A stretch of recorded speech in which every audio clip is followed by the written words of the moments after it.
విశ్లేషణలో చూద్దాం. ముందుగా సాక్షి దినపత్రికలో ఉన్నటువంటి హెడ్లైన్ చూసినట్లయితే బీఆర్ఎస్ బైకాట్ సమావేశాలు ముగిసే వరకు అసెంబ్లీకి దూరం అనేటువంటి వార్త ప్రధాన వార్తగా హెడ్లైన్స్లో నిలుస్తుంది. శుక్రవారం సభ నుంచి వాకౌట్ చేసిన తర్వాత ఎమ్మెల్యేల భేటీ, అధినేతతోటి సంప్రదింపులు, స్పీకర్ ఏకపక్ష వైఖరి, సీఎం అప్రజాస్వామిక ప్రవర్తనకు నిరసనగా సమావేశాలు బహిష్కరిస్తున్నట్టుగా ప్రకటన. కాంగ్రెస్ ప్రభుత్వ హయాంలో తొలిసారి మొత్తం సమావేశాల బైకాట్కు నిర్ణయం. ప్రభుత్వ వ్యతిరేక నినాదాలు చేస్తూ గన్పార్క్కు, అమరవీరుల స్తూపం వద్ద ఆందోళన. మూసీ కన్నా ముందు సీఎం నోరు ప్రక్షాళన చేయాలన్న మాజీ మంత్రి హరీష్ రావు. నేడు బీఆర్ఎస్ భవిష్యత్తు కార్యాచరణ వెల్లడి. నదీ జలాలపైన తెలంగాణ భవన్లో పవర్ పాయింట్ ప్రజెంటేషన్. అయితే గన్పార్క్ వద్ద నిరసన తెలుపుతున్న BRS deputy floor leader Harish Rao, Talasani, Sabitha తదితరులు నిన్న అక్కడ నిరసన వ్యక్తం చేశారు. అయితే నిన్న అసెంబ్లీ సమావేశంలో ఏదో ఒక క్లారిటీ, ఈ జల వివాదం పైన, నీటి కేటాయింపులపైన ఏదో ఒక క్లారిటీ వచ్చే అవకాశం ఉందని మనం అందరం అనుకున్నాం. అధికార ప్రతిపక్షాల మధ్య కొంత మాటల యుద్ధం జరిగినా కూడా పవర్ పాయింట్ ప్రజెంటేషన్ ఇవ్వడంతో కొంత క్లారిటీ వచ్చే అవకాశం ఉండేది అని అనుకున్నాం. ఎందుకంటే తెలంగాణ రాష్ట్రం ఏర్పడిన తర్వాత నీటి కేటాయింపులు జరిగినాయి. అటు ఆంధ్రప్రదేశ్లో చంద్రబాబు నాయుడు సీఎంగా ఉన్నారు, ఇటు కేసీఆర్ సీఎంగా ఉన్నారు. ఆ టైంలో ఎలాంటి కేటాయింపులకు సంబంధించి ఎలాంటి చర్చలు జరిగినాయి అనేటువంటి దానిపైన ఒక క్లారిటీ వచ్చి దానిపైన చర్చ జరిగే అవకాశం ఉంది అని అనుకున్నాం. అదేవిధంగా మొన్న జరిగినటువంటి చర్చలు ఇప్పుడు కూడా మళ్ళీ అక్కడ చంద్రబాబు నాయుడు సీఎంగా ఉన్నారు, ఇక్కడ రేవంత్ రెడ్డి కాంగ్రెస్ ప్రభుత్వ అధికారంలోకి వచ్చిన తర్వాత రేవంత్ రెడ్డి సీఎంగా ఉన్నారు. మరి ఇప్పుడు ఎలాంటి నీటి కేటాయింపులకు సంబంధించి ఎలాంటి చర్చ జరిగిందనేటువంటి దానిపైన చర్చ జరిగి పవర్ పాయింట్ ప్రజెంటేషన్ ద్వారా ఇక్కడ ప్రతిపక్షాలు లేవనెత్తినటువంటి ప్రశ్నలకి సమాధానం చెప్పే అవకాశం ఉందని అనుకున్నాం. కానీ నిన్న పవర్ పాయింట్ ప్రజెంటేషన్ లేకపోయి ఈరోజు కూడా పవర్ పాయింట్ ప్రజెంటేషన్ ఉంటుందా అంటే ప్రశ్నార్థకమే. ఏదేమైనప్పటికీ అసలు నిన్న హరీష్ రావుకి ఎందుకు మైక్ ఇవ్వలేదు, మైక్ ఎందుకు ఇవ్వకుండా బీఆర్ఎస్కి మాట్లాడకుండా చేసి వారు బైకాట్ చేసేంతవరకు కూడా కాంగ్రెస్ కావాలనే చేసిందా అనే అనుమానాలు కూడా వస్తున్నాయి. ఇక అయితే చూసినట్లయితే శాసనసభ స్పీకర్ ఏకపక్ష వైఖరి, ముఖ్యమంత్రి రేవంత్ రెడ్డి అప్రజాస్వామిక ప్రవర్తనకు నిరసనగా అసెంబ్లీ సమావేశాలు బహిష్కరిస్తున్నట్టు బీఆర్ఎస్ ప్రకటించింది. శుక్రవారం అసెంబ్లీ ప్రశ్నోత్తరాల్లో భాగంగా మూసి పునరుజ్జీవం పైన జరిగిన చర్చలో సీఎం రేవంత్ చేసిన వ్యాఖ్యలపైన ఆగ్రహం వ్యక్తం చేస్తూ ఆ పార్టీ సభ నుంచి వాకౌట్ చేసింది. అనంతరం శాసనసభ లాబీలోని ప్రతిపక్ష నేత కేసీఆర్ ఛాంబర్లో ఎమ్మెల్యేలు భేటీ అయ్యారు. పార్టీ శాసనసభ పక్షం deputy floor leader Harish Rao, Talasani Srinivas Yadav, Sabitha Indra Reddy, ఇతర ఎమ్మెల్యేలు ప్రభుత్వ వైఖరిపై అసెంబ్లీలో అనుసరించాల్సిన వ్యూహంపైన చర్చించారు. సభలో జరిగిన పరిణామాలను ప్రతిపక్ష నాయకుడు, పార్టీ అధినేత కేసీఆర్కు వివరించారు. ప్రభుత్వ తీరును ఎండగట్టేలా ప్రస్తుత సమావేశాలు ముగిసేంత వరకు అసెంబ్లీని బహిష్కరించడమే సరైందనే అభిప్రాయం ఈ భేటీలో వ్యక్తమైంది. పార్టీలకు అతీతంగా సభ్యుల హక్కులను రక్షించాల్సిన స్పీకర్ ఏకపక్షంగా వ్యవహరించాడని బీఆర్ఎస్ ఎమ్మెల్యేలు ఖండించారు. స్పీకర్ వైఖరితో పాటు ప్రభుత్వ తీరుపై నిరసన తెలపాలని నిర్ణయించారు. ప్రభుత్వ వ్యతిరేక నినాదాలు చేస్తూ అసెంబ్లీ ఎదురుగా ఉన్న గన్ పార్క్లోని అమరుల స్తూపం వద్దకు చేరుకున్నారు. సుమారు గంట పాటు నిరసన తెలిపారు. అసెంబ్లీ శీతాకాల సమావేశాలను అయితే బీఆర్ఎస్ అయితే ఇప్పుడు బహిష్కరించింది. అయితే మూటల కోసమే మూసీ సుందరీకరణ, రెడ్ కార్నర్ నోటీసులు ఉన్న కంపెనీకి మాస్టర్ ప్లాన్ల కాంట్రాక్టు, సీఎం రేవంత్ రెడ్డి పైన కేటీఆర్ ఫైర్ అంటూ వార్త కూడా ప్రధాన వార్తకి ఇక్కడ హెడ్లైన్లో చూడవచ్చు. ఇక్కడ మూసీ కాలుష్యాన్ని మించిన విషయం, బీఆర్ఎస్పై ముఖ్యమంత్రి రేవంత్ రెడ్డి మండిపాటు అంటూ మరో ఇక్కడ హెడ్లైన్లో వార్త చూడవచ్చు. అసత్యాల ప్రచారంతో అవినీతి బురద చల్లుతోంది, 25 కోట్ల కమిషన్లు తినేశామంటూ ప్రచారం చేయడం దుర్మార్గమన్న సీఎం. 10 ఏళ్ల పాలలో బీఆర్ఎస్ఏ అలాంటి పనులు చేసినట్టు ధ్వజం. పేదల ఇల్లు కూలగొడితే తమ పార్టీ సాధించదన్న హరీష్ రావు. మొదటి నుంచి చివరి వరకు ప్రక్షాళన జరగాలి అంటున్నారు అక్బరుద్దీన్. హరీష్ రావు మైక్ను కట్ చేయడంతో బీఆర్ఎస్ వాకౌట్ చేసింది. మూసీ సమస్యను శాశ్వతంగా పరిష్కరించాలని తాను కృతనిశ్చయంతో ఉంటే విపక్ష బీఆర్ఎస్ అసత్యాల ప్రచారంతో అవినీతి బురద జల్లుతుందని ముఖ్యమంత్రి రేవంత్ రెడ్డి ఆగ్రహం వ్యక్తం చేశారు. 1.50 లక్షల కోట్ల కాంట్రాక్టులు ఇచ్చామని, 25 కోట్ల కమిషన్లు తినేశామని ప్రచారం చేయడం దుర్మార్గమని అన్నారు. వాళ్ళ కడుపులో విషం మూసీ కాలుష్యం కన్నా ప్రమాదకరమని మండిపడ్డారు. బూడిదేంత విషపు కళలు చూస్తున్నారని వ్యాఖ్యానించారు. శుక్రవారం శాసనసభ ప్రశ్నోత్తరాల సమయంలో మూసీ పునరుజ్జీవం పైన పలువురు లేవనెత్తిన ప్రశ్నలపైన చర్చ సందర్భంగా సీఎం మాట్లాడారు. అసలు మూసీ ప్రక్షాళన ఇష్టమా కాదా చెప్పాలని అక్కడ రేవంత్ రెడ్డి నిలదీశారు. ప్రక్షాళనకు సహకరిస్తే సూచనలు ఇవ్వాలని, వ్యతిరేకం అయితే ఆ కడుపు మంటకు కారణమేంటో చెప్పాలని అన్నారు. మీరు ఫస్ట్ ఆఫ్ ఆల్ మైక్ ఇస్తే కదా ప్రతిపక్షానికి వాళ్ళ అభిప్రాయం చెప్పడానికి. డీపీఆర్లు వచ్చిన తర్వాతే అంచనాలు. బీఆర్ఎస్ 10 ఏళ్ల పాలనలో చేసిందేంటో చెప్పాలి. కాంట్రాక్టులు ఇవ్వడం, కమిషన్లు పట్టడం, లిఫ్ట్లు, పంపులు పెట్టడం, ఇళ్లలో కనక వర్షం కురిపించుకోవడం, జనవాడ, మొయినాబాద్లో ఫామ్ హౌజులు కట్టుకోవడమే కదా చేసింది అని రేవంత్ రెడ్డి చెప్తున్నారు. అయితే పేదలు, మహిళల, కూలీల హక్కులకు విఘాతం, విబిజి రామ్జీ చట్టాన్ని వ్యతిరేకిస్తూ అసెంబ్లీ ఏకగ్రీవ తీర్మానం. నిన్న విబిజి రామ్జీ చట్టాన్ని వ్యతిరేకిస్తూ అసెంబ్లీలో ఏకగ్రీవ తీర్మానం చేయడం జరిగింది. అయితే ఎంజీఎన్ఆర్ఈజీఏ పథకం నుంచి గాంధీ పేరును తొలగించి కేంద్రం ఆయన స్ఫూర్తిని నీరుగార్చింది. కాంగ్రెస్ ప్రభుత్వం తెచ్చిన ఉపాధి హామీ పథకాన్ని యథాతథంగా కొనసాగించాలి. సభలో తీర్మానం ప్రవేశపెట్టిన CM Revanth Reddy VBG Ramji Viksit Bharat guarantee Rozgar Ajeevika mission Gramin చట్టాన్ని వ్యతిరేకిస్తూ తెలంగాణ శాసనసభ ఏకగ్రీవ తీర్మానం చేసింది. కేంద్ర ప్రభుత్వం ఏకపక్షంగా అమలు చేయాలని నిర్ణయించిన ఈ చట్టం పేదలు, మహిళల, కూలీల హక్కులను దెబ్బతీస్తుందని పేర్కొంది. పేదలు, కూలీలకు ఉపాధి హామీని కల్పిస్తూ 2005లో అప్పటి కాంగ్రెస్ ప్రభుత్వం తీసుకొచ్చిన మహాత్మాగాంధీ జాతీయ ఉపాధి హామీ పథకాన్ని యథాతథంగా కొనసాగించాలని కోరుతూ తీర్మానించింది. ముఖ్యమంత్రి రేవంత్ రెడ్డి శుక్రవారం శాసనసభలో ఈ తీర్మానం ప్రవేశపెట్టారు. అంతకుముందు పంచాయతీరాజ్ శాఖ మంత్రి సీతక్క ఈ అంశంపైన చర్చకు ప్రారంభించగా డిప్యూటీ సీఎం బట్టి విక్రమార్క, మంత్రి జూపల్లి కృష్ణారావు, ఎమ్మెల్యేలు విజయరామరావు వీళ్ళు చర్చించి మొత్తానికైతే విబిజి రామ్జీ చట్టాన్ని వ్యతిరేకిస్తూ అసెంబ్లీ ఏకగ్రీవ తీర్మానం చేసింది. పేదలు, మహిళల, కూలీల హక్కులకు విఘాతం వంటి వార్త హెడ్లైన్లో మనం చూడొచ్చు. అయితే ముఖ్యంగా ఈ చట్టానికి సంబంధించి విబిజి రామ్జీ చట్టం దీన్ని బీజేపీ తీసుకొచ్చింది. అయితే గతంలో కాంగ్రెస్ ప్రభుత్వం తెచ్చిన ఉపాధి హామీ పథకాన్ని యథాతథంగా కొనసాగించాలని కాంగ్రెస్ చెబుతుంది. అయితే కాంగ్రెస్ తీసుకొచ్చిన ఉపాధి హామీ పనికి ఆహార పథకం ఇది ప్రజల అభిప్రాయం ఏంటి? ఫస్ట్ ఆఫ్ ఆల్ ప్రజల అభిప్రాయం కూడా తీసుకొని ఈ బీజేపీ తీసుకొచ్చిన విబిజి రామ్జీ చట్టం బెటరా, లేదంటే కాంగ్రెస్ ప్రభుత్వం తీసుకొచ్చిన ఉపాధి హామీ పథకం బెటరా అనేది ప్రజల అభిప్రాయం కూడా తీసుకుంటే తెలుస్తుంది. ఉద్యోగుల పెన్షన్ బెనిఫిట్లు 1,752 కోట్లు చెల్లించాం. వారి పెండింగ్ బిల్లులను వీలంత వేగంగా క్లియర్ చేస్తాం. ఇప్పటి వరకున్న మెడికల్ బిల్లులని పూర్తి స్థాయిలో చెల్లించాలి. శాసనసభ మండలిలో డిప్యూటీ సీఎం బట్టి విక్రమార్క అయితే ఉద్యోగుల పెన్షన్ బెనిఫిట్లు సంబంధించి కూడా నిన్న అసెంబ్లీలో చర్చ జరిగింది. అయితే ముఖ్యంగా కాంగ్రెస్ ప్రభుత్వం పైన ఉన్నటువంటి ప్రధానమైన ఆరోపణ వారి పెండింగ్ ఎవరైతే రిటైర్మెంట్ అయ్యారో వారి పెండింగ్ బిల్లులు చెల్లించడం లేదు. ఇప్పటి వరకు ఉన్న మెడికల్ బిల్లులు కూడా పూర్తి స్థాయిలో చెల్లించలేదన్న ఆరోపణలకైతే నిన్న చర్చించడం జరిగింది. శాసన మండలిలో డిప్యూటీ సీఎం బట్టి విక్రమార్క దానిపైన ఒక క్లారిటీ ఇవ్వడం జరిగింది. ఇక మరో హెడ్లైన్ చూసినట్లయితే పాలనను పటిష్టం చేసేందుకు విలీనం 360 డిగ్రీల కోణంలో మెట్రో రైలు విస్తరణ, అందుకే స్వాధీనం, పెండింగ్లో పడిన బిల్డింగ్ రెగ్యులేషన్ స్కీమ్ పైన త్వరితంగా చర్యలు, మున్సిపల్ బిల్లుల చట్ట సవరణకు అసెంబ్లీలో సమాధానం ఇచ్చిన మంత్రి శ్రీధర్ బాబు అంటూ ఈ హెడ్లైన్స్ చూడొచ్చు. ఇక 5 ప్రభుత్వ బిల్లులకు శాసనసభ ఆమోదం, 4 బిల్లులకు మండలి ఆమోదం తెలిపింది. ఇక స్టార్ హోటల్లో కలు సీసా విక్రయించే యోచనలో సర్కార్ అంటూ ఒక మరో వార్త. ఎక్సైజ్ శాఖ మంత్రి జూపల్లి కృష్ణారావు ప్రకృతిలో సహజ సిద్ధంగా తాటి చెట్ల నుంచి లభ్యమయ్యే కళ్ళు ఇక స్టార్ హోటల్లో తన రుచి చూపనుంది. కల్తీ విక్రయాలను అరికట్టడానికి నేరుగా చెట్ల కళ్ళను బాటిల్స్లో విక్రయించనున్నారు. స్టార్ కళ్ళు పేరిట బాటిల్స్లో విక్రయించేలా చర్యలు తీసుకోవాలని ప్రభుత్వం యోచిస్తుంది. నగరంలో కళ్ళు విక్రయాలను నిషేధించడం సాధ్యం కాదన్న అభిప్రాయానికి వచ్చిన ప్రభుత్వం తాజాగా ఈ ఆలోచన చేస్తున్నట్లుగా పర్యాటక ఎక్సైజ్ శాఖ మంత్రి జూపల్లి కృష్ణారావు తెలిపారు. దానికి సంబంధించి ప్రధాన వార్తగా నిలుస్తుంది. ఇక నేటి నుంచి టెట్ ఉపాధి అర్హత పరీక్ష టెట్ శనివారం నుంచి ప్రారంభం కానుంది. ఈ నెల 20 వరకు మొత్తం 9 రోజులు ఆన్లైన్ విధానంలో పరీక్ష నిర్వహిస్తారు. టెట్ పరీక్షకు అన్ని ఏర్పాట్లు చేసినట్టుగా పాఠశాల విద్యా డైరెక్టర్ నవీన్ నికోలస్ తెలిపారు.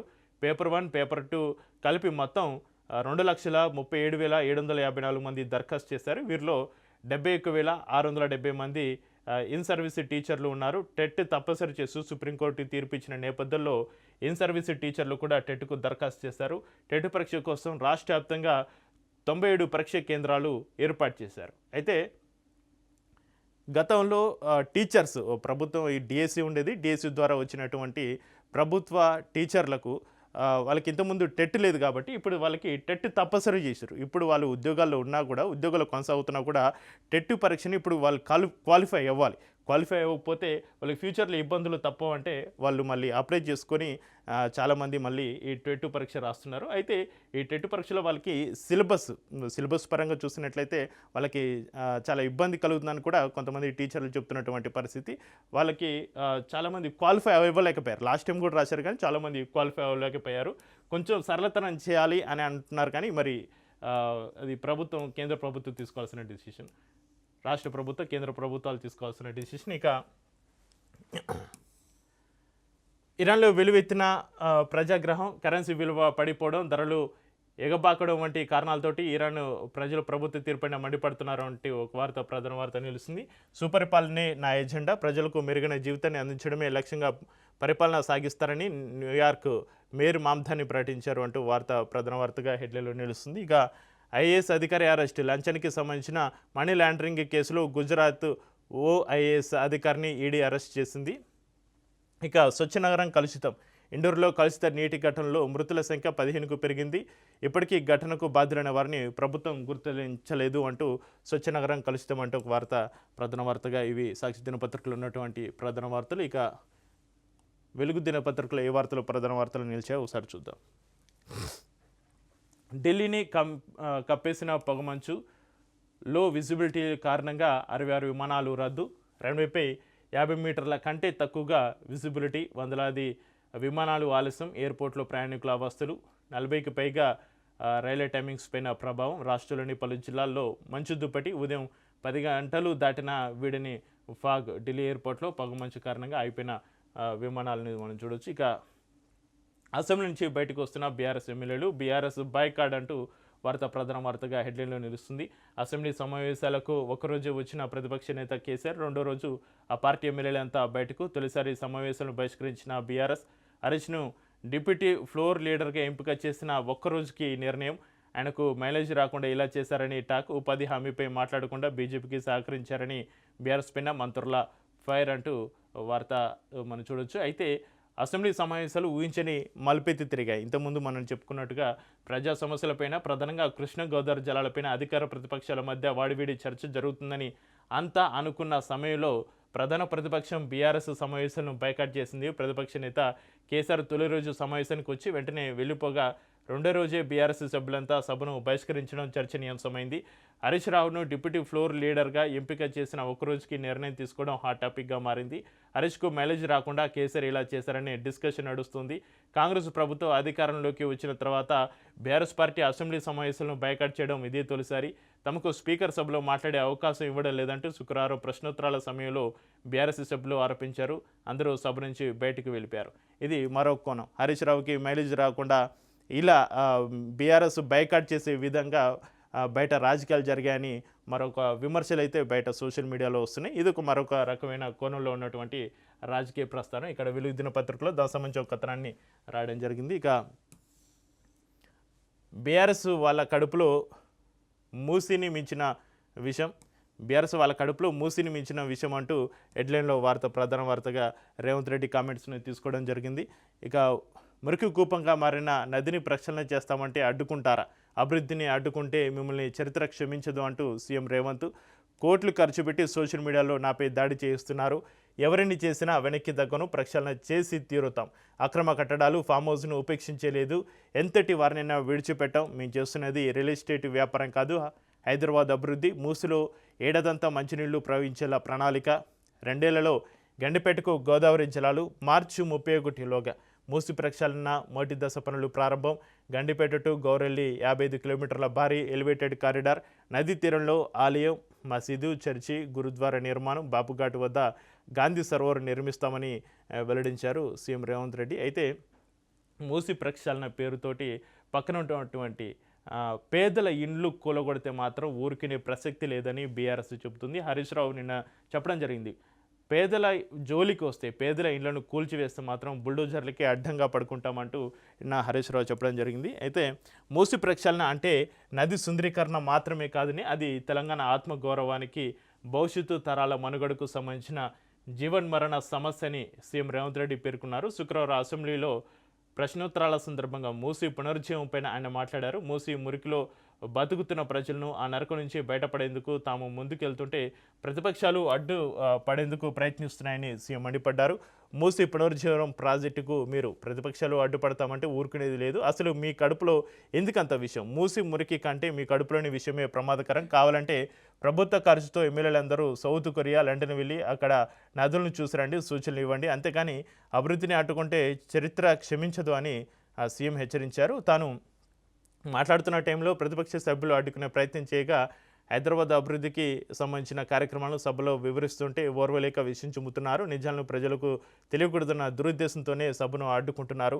ప్రతిపక్ష సభ్యుల కళ్ళలోనే ద్వేషం ఈ స్థాయిలో ఉందంటే ఒకవేళ విషపు చూపులకు శక్తి ఉంటే అన్ని ఖాళీ బుడిదైపోయేంతలా వారి చూపులు ఉన్నాయని వారు మాట్లాడడం జరిగింది రేవంత్ రెడ్డి. అయితే రేవంత్ రెడ్డి నోరు శుభ్రం చేయాలి, మూసిని శుభ్రం కాదు. First of all Revanth Reddy నోరుని శుభ్రం చేయాలి. మూసి కంటే దారుణంగా ఉందండి. ఒకవైపు బీఆర్ఎస్ అంటుంటే బీఆర్ఎస్ వాళ్ళ కడుపులో విషం ఉంది. ఫస్ట్ మూసి కంటే ముందు వీళ్ళ కడుపులు శుభ్రం చేయాలి, మూసి కంటే ఘోరంగా ఉంది విషయం అంటూ రేవంత్ రెడ్డి ఇక్కడ మాట్లాడడం జరిగింది. అయితే అసంటోలను ఉపేక్షించేది లేదు. అక్రమ కట్టడాలు, ఫామ్ హౌస్ల విషయంలో ఎంతటి వారినైనా ఉపేక్షించేది లేదని సీఎం రేవంత్ రెడ్డి హెచ్చరించారు. జనవాడలో, మొయినాబాద్లో ఫామ్ హౌస్లు కట్టుకున్న అప్ర కుబేర్ల డ్రైనేజీలు గడ్డిపేటలో కూలుస్తుంటే చూస్తూ ఊరుకోవాలా? వారిపై ఉక్కుపాదం మోపినాం. అందుకే కోట్లు ఖర్చు పెట్టి సోషల్ మీడియాలో నాపై దాడి చేస్తున్నారు. అయినా నేను వెనక్కి తగ్గను. పేదలకు మేలు జరగాలనేదే నా సంకల్పం. 50,000 కోట్లు ఖర్చు పెడితే అందులో రేవంత్ రెడ్డికి కమిషన్లు వస్తాయని ఆరోపిస్తున్నారు. మేము 80,000 పుస్తకాలు చదవలేదు, కానీ నిజాయితీగా పనిచేయడం తెలుసు. కన్సల్టెంట్ కంపెనీలు డీపీఆర్ ఇవ్వకముందే అంచనాలు ఎలా వేస్తారు?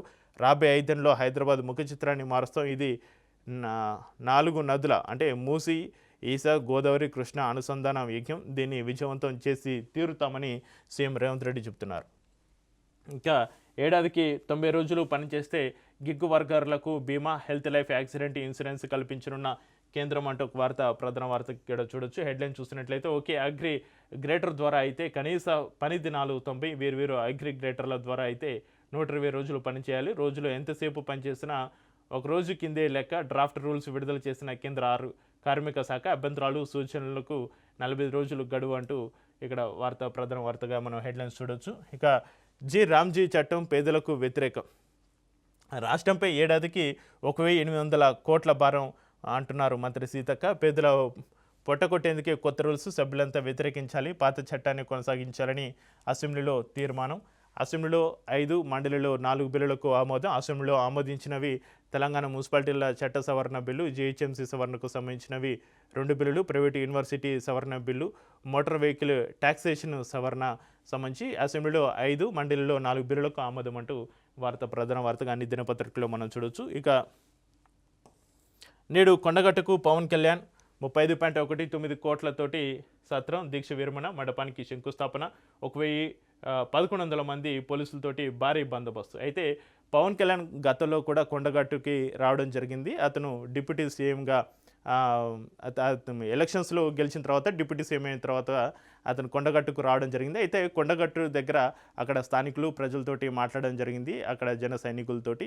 అయితే కొండగట్టుకు అక్కడ కొన్ని సౌకర్యాలు కల్పించాలని పవన్ కళ్యాణ్కి వినతులు చేయడం వల్ల అక్కడి నుంచి 35.19 కోట్లతోటి సత్రం, దీక్ష విరమణ మండపానికి అక్కడ నిధులు అంటే టీటీడీ ద్వారా చంద్రబాబు నాయుడు తోటి మాట్లాడి, అక్కడ టీటీడీ చైర్మన్ తోటి మాట్లాడి ఈ నిధుల్ని సమకూర్చి అక్కడ సత్రం, దీక్ష విరమణ మండపానికి ఈరోజు శంకుస్థాపన చేయడానికి పవన్ కళ్యాణ్ వస్తున్నారు. దానికి సంబంధించి వార్త, ప్రధాన వార్తగా ఈరోజు అన్ని దినపత్రికల్లో మనం చూడొచ్చు.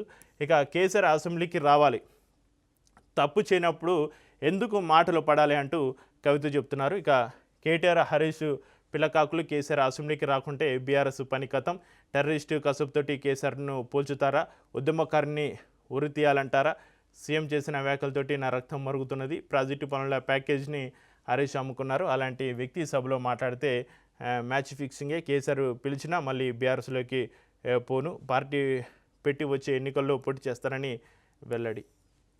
అయితే బీఆర్ఎస్ చీఫ్ కేసీఆర్ అసెంబ్లీకి వచ్చి పాలమూరు రంగారెడ్డి ప్రాజెక్టు పైన వివరిస్తే బాగుంటుందని తెలంగాణ జాగృతి అధ్యక్షురాలు ఎమ్మెల్సీ కవిత అన్నారు. కేసీఆర్ను నిందిస్తూ సీఎం రేవంత్ రెడ్డి మాటలు అంటుంటే తన రక్తం మరుగుతుందని ఆవేదన వ్యక్తం చేశారు. కేసీఆర్ అసెంబ్లీకి రావాలి, పాలమూరు ప్రాజెక్టు సోర్స్ని ఎందుకు మార్చారో, ఎందుకు మార్చాల్సి వచ్చిందో జవాబు చెప్పాలి, తప్పు చేయనప్పుడు మాటలు ఎందుకు పడాలి, ఆరోపణలు చేస్తున్న వల్ల నోరు మూయించాలి. పాలమూరు ప్రాజెక్టు నిర్మాణ ప్యాకేజీలో అక్రమాలకు పాల్పడిన వ్యక్తిని బీఆర్ఎస్ డిప్యూటీ ఫ్లోర్ లీడర్గా చేయడం అన్యాయం. పాలమూరు ప్రాజెక్టు ప్యాకేజీని హరీష్ అమ్ముకున్నారు. ఆయన సభలో మాట్లాడితే మ్యాచ్ ఫిక్సింగ్ అవుతుంది. గతంలో సీఎం రేవంత్ రెడ్డి తోటి హరీష్ రావు ప్రత్యేకంగా మాట్లాడిన విషయం అందరికీ తెలుసు. అలాంటి వ్యక్తికి నెల గురించి మాట్లాడే అవకాశం కల్పిస్తే బీఆర్ఎస్కే నష్టమని కవిత నిన్న చెప్పడం జరిగింది. ఇక వాట్సాప్కి హాల్ టికెట్లు, ఇంటర్ బోర్డు కీలక నిర్ణయం. పేరెంట్స్ నెంబర్కు నేరుగా డౌన్లోడ్ లింక్, తప్పులుంటే ముందే సరిచూసుకునే అవకాశం. సెకండ్ ఇయర్ హాల్ టికెట్ పైన ఫస్ట్ ఇయర్ మార్కులు, ఫిబ్రవరి 2 నుంచి ప్రాక్టికల్స్ షురు అంటూ ఇంటర్ ఎగ్జామ్స్ సంబంధించి ఇంటర్ బోర్డు కీలక నిర్ణయానికి సంబంధించిన వార్త మనం ప్రధాన వార్త చూడొచ్చు. ఇక గ్రోకుల అశ్లీల కంటెంట్ను తొలగించండి, 72 గంటల్లో నివేదిక ఇవ్వాలని ఆదేశం. ఇల్లీగల్ కంటెంట్ను అనుమతిస్తే కఠిన చర్యలు తప్పవని హెచ్చరిక. గ్రోక్లో మహిళల మార్ఫింగ్ ఫోటోలపైన ఎంపీ ప్రియాంక చతుర్వేది ఆందోళన. కేంద్ర ఐటీ మంత్రి అశ్విని వైష్ణవ్కు లేఖ అంటూ ఎక్స్కు కేంద్రం నోటీస్ అంటూ ప్రధాన వార్త నిలుస్తుంది. ఇక పోలీసుల అదుపులో మావోయిస్టు బరుసే దేవ 17 మంది గెరిలా ఆర్మీ సభ్యులతోటి కలిసి లొంగుబాటు. లైట్ మెషిన్ గన్ సహా 20కి పైగా ఆయుధాలు అప్పగింత. రేపు మీడియా ముందు ప్రవేశపెట్టిన పోలీసులు అంటూ ప్రధాన వార్తగా నిలుస్తుంది. ఇక నమస్తే తెలంగాణలో ఏ వార్తలు ప్రధాన వార్తలు నిలిచాయో సరే హెడ్లైన్స్ చూద్దాం.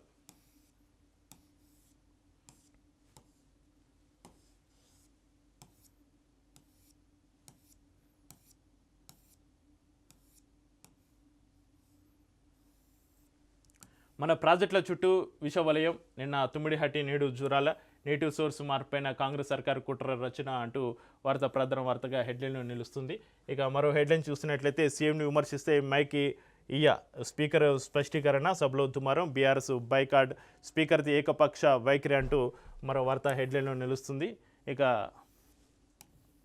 నల్లమల సాగర్ పైన కేంద్రం కమిటీ, నీటి లెక్కల డేటా గయాబు, మూసిపైన మురికి భాష, పూటుకో మాట, అడుక్కో అబద్ధం, విషమే విజన్ లేదు, సభ మర్యాదను ధిక్కరించే సీఎం ఆక్రోశం, మూసిపైన ప్రశ్నించినందుకు బీఆర్ఎస్పై దూషణలు, నేతలపై వ్యక్తిగత విమర్శలు, డీపీఆర్పై రేవంత్ మంత్రి తలమాట, వారంలోనే అన్న దుద్దిల, ఏడాది అన్న సీఎం అంటూ హెడ్లైన్స్ మనం నమస్తే దినపత్రికలో చూడొచ్చు. ఇక తల్లిదండ్రుల మొబైల్కు ఇంటర్ హాల్ టికెట్లు, వాట్సాప్ ద్వారా న్యాయ సేవలు అంటూ 7217711814 నంబర్లో న్యాయ సేతు దేశవ్యాప్తంగా ప్రారంభం అంటూ ప్రధాన వార్తగా నమస్తే తెలంగాణలో మనం చూడొచ్చు. ఇక పంట కొనాలని రోడ్డెక్కిన రైతులు, రంగు మారిన సేను తెమ్మతో సంబంధం లేకుండా పత్తిని కొనాలని డిమాండ్ చేస్తూ వందలాది మంది రైతులు రోడ్డెక్కారు. ఇవి ఈరోజు ఉన్నటువంటి వివిధ దినపత్రికలో ఉన్నటువంటి ప్రధాన వార్తలు. చూస్తూ ఉండండి రాష్ట్ర న్యూస్.